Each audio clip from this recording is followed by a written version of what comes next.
விஷ்ணு சஹஸ்ரநாமம் போலவே லலிதா சஹஸ்ரநாமம் என்பது இந்து மதத்தில் மிகவும் போற்றப்படும் ஒரு புனித நூலாகும். இது பிரம்மாண்ட புராணத்தில் உள்ள லலிதோபாக்கியானம் பகுதியில் இடம்பெற்றுள்ளது. அன்னை பராசக்தியின் 1000 திருநாமங்களை இது விவரிக்கிறது. இதன் சிறப்பம்சங்கள் மற்றும் முக்கியத்துவம் இதோ. தோற்றம்: ஹயக்ரீவர் மகாவிஷ்ணுவின் அவதாரம்.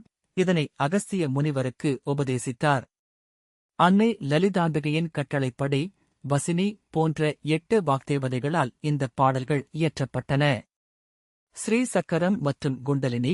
இந்த திருநாமங்கள் அன்னை லலிதாவின் வடிவமான ஸ்ரீ சக்கரம் மற்றும் மனித உடலில் உள்ள குண்டலினி சக்தியின் நுட்பங்களை விளக்குகின்றன.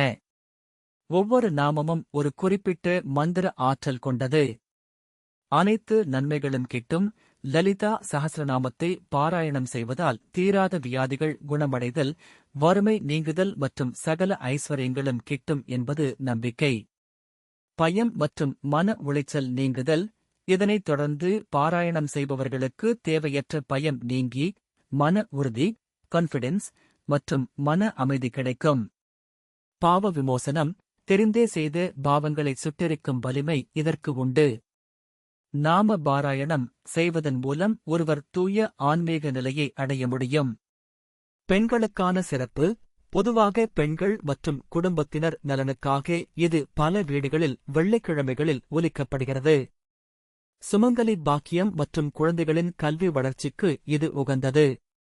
சிறப்பு: மற்ற சஹஸ்ரநாமங்களில் ஒரு நாமம் மீண்டும் வர வாய்ப்புண்டு.